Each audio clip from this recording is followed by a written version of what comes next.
Good morning, good afternoon, good evening, people. Hope we're all doing well. So, welcome to another episode of the Powerlifter to Bodybuilder series training edition.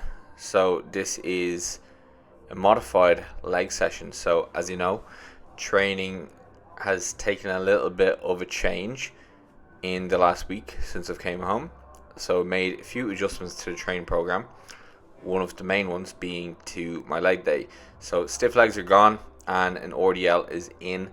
So as I may have mentioned in the last video, just pulling for the floor and the weight I was using, maybe I was using a little bit more ego with the loads I was using, not getting as much muscle stimulation. So we have opted for an RDL. So introducing a new movement gives me a new opportunity to focus on technique, focus on internal connection to the actual muscles I'm using. So the RDL is in. I don't typically load these as heavy as I would with a stiff leg. With the stiff leg, I'm still going in with the mindset that I'm lifting a big deadlift, right? So with the RDL being added in, it's a bit more of a controlled movement from start to finish. There is no kind of end point where I'm touching the floor, so there's not going to be much of a rebound off the floor, which was contributing to me losing position throughout the concentric portion of the rep. So just some warm-up sets here to start off the bar, then just put on a plate every single warm-up, descend the reps as I get up to my working weight. So worked up to my 3 sets here of 180 for, I believe I did, so we were working in the 6 to 10 rep range, right? And the first 2 sets I did 6 reps, and then on the final one I got a little bit more. So the reason I actually held back a little bit on the first 2 sets was so that on the final one I could actually push a little bit harder, because if I pushed really hard on the initial 2 sets, I may not have gotten enough stimulating reps on the final set. So that's the kind of approach I'm taking at the moment with these, as opposed to going up all the way towards the 10 rep, which I probably could get if I did that for just one set, right? But I may not be able to kind of match those reps on subsequent sets. So what I'm really trying to focus on here is control through the eccentric as well as the concentric, trying to make sure that my form isn't breaking down too much at all. And then on the last set, I got 8 reps, I believe, here. So next week I know that on my first 2 sets I can push them a little bit harder, and I could probably try to get then 3 sets of 8 the following week. Once we get up to around 3 sets of 10, I'll probably look to start increasing the load a little bit more. On these, typically I do prefer to increase load versus increasing reps, because increasing reps on RDLs is quite difficult in the lower rep ranges. But we are 3.5 weeks out, so I will probably prioritize just kind of increasing reps as opposed to increasing load, because there may be some kind of I don't want to essentially chase load right at this point, because we're so close to the shows. I don't think it's worth kind of chasing numbers at this stage. I kind of just want to take my progressions nice and slow, just build on reps every single week, and then when the weight is ridiculously easy, I can add on some load there if I want to. So after that we have some hack squats. So with the actual kind of change in exercises too, one thing I am struggling a little bit with is gauging my proximity to failure. Okay, so generally with a regular deadlift or a regular squat, I'm pretty good at kind of gauging my proximity to failure, as well as there is way more technical breakdown that can happen on those movements versus, say, for example, the hack squat, right? So there's not a huge amount of technical breakdown that's really happening on these versus maybe my knees tracking inwards coming out from the bottom of the actual rep. But on a squat, for example, there may be more chance of technique breakdown, upper back failing before your legs do. So with these being a new movement, and I've never really actually had hack squats in a program for a very long time, and it's only my second week doing them, I'm still kind of trying to gauge my proximity to failure here. So I think I may have cut this set maybe 1 or 2 reps short from failure, which, I mean, at the moment, right, this close to competition, Do I need to be pushing things really close to failure? No. Do you actually need to be pushing things close to failure? No. Or to failure? No. Close to failure? Yes. Like within 1 to 3 reps is more than sufficient to stimulate the muscle enough for retention or for growth, without necessarily needing to add on the extra fatigue of pushing yourself all the way to failure. So one heavy set there on 4 plates per side. Then I did a back off set of within the 10 to 15 rep range, a bit faster on the owl eccentrics and concentrics, so you can kind of see I'm almost doing like a constant tension approach here. So I'll try to standardize that now over the next few weeks. Again, I probably could have gotten more reps than I did here. I think I got 14 or 15. So I know now to next week to increase the load, potentially on the likes of the actual top set as well. I can increase the load just that little bit more as well. So learning the movement, there's going to be some neuromuscular adaptations happen there. So, you know, as those neuromuscular adaptations kick in, you're just going to be getting stronger week on week. So I can definitely look to kind of progress load on those for sure, and then focus on building reps up, because I'm pretty much at the top of the rep range. After the hack squats, we're onto some single leg press. So prior to this week, I was doing 4 sets of regular squats, so regular low bar squats, and then I had a changeover this week. So it was to keep up with that 4 sets of quad volume.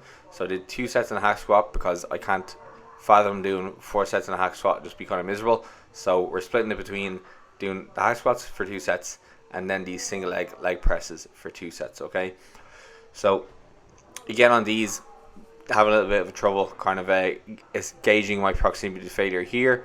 One reason being is the bottom position quite difficult, end position not so much. So as I get towards the top, one thing I could potentially do here to kind of even out the actual resistance profile to match my strength profile. So the resistance profile of this and the strength and my strength profile. So where it is hardest is at the bottom, but it's easiest towards the top as I start to stack the joints, right? So what I can do here to actually kind of even that out is I can put a band and attach it to the actual kind of sled, so that as I push through the movement, that it gets harder towards the top. So I've got more even challenge from start to finish. Okay, now will I do that? I don't really know. I don't really think there's much point in me doing it at this point of prep. I think I'm going to be better off just kind of loading that lengthened position a little bit more and just pushing myself a little bit closer to those kind of failure points. Like, you know, even if I'm leaving like one or 2 reps in the tank here, like even if I push this to failure, to be honest, it's not going to cause too much systemic fatigue versus anything else.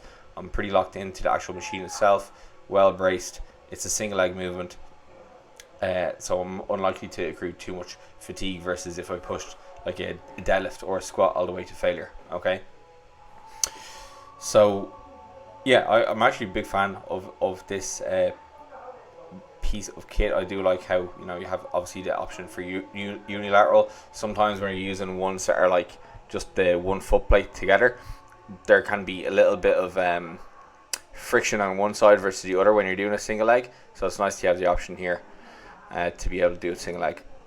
So I wouldn't usually use this leg extension, but unfortunately, as you can see in the background, that leg extension is out of order, and the other one that's upstairs is GAC, and this machine itself is GAC, but I had to do some kind of leg extension, so this had to do, right? So not a very nice feeling movement. One of the kind of issues with this piece of kit, right, is like you can't adjust that foot pad or the input pad that's on my shin. So ideally I'd like to have that up a little bit higher on my shin, because at the moment it is pretty much like on the instep of my foot, which feels kind of uncomfortable, and the weight is kind of bearing down in there and you're trying to push out against a heavy load. As well, like the actual kind of placement of the axis in line with my knee didn't feel the best, even if I did adjust the seating position. So, you know, it just really wasn't really a great wasn't a great choice of leg extension. But look, you have to kind of do what you have. So the main kind of focus for me when I'm in this kind of situation here is just trying to really kind of shift my focus towards that internal point. So really trying to focus on the lengthening of the quad, really focusing on the contraction at the top versus anything else, and trying to work to some kind of like high level of RPE. So with these, you can probably start to see as I get towards like the latter few reps, I can barely extend my leg the whole way. Can't really get it into that shortened position. So I know that I'm taking that close enough to the failure point, right? And I can tell you right now, so sitting here recording this on a Wednesday, this was performing on Tuesday. My legs today felt quite heavy, especially my quads. Going on the walk this morning was not the most comfortable of things.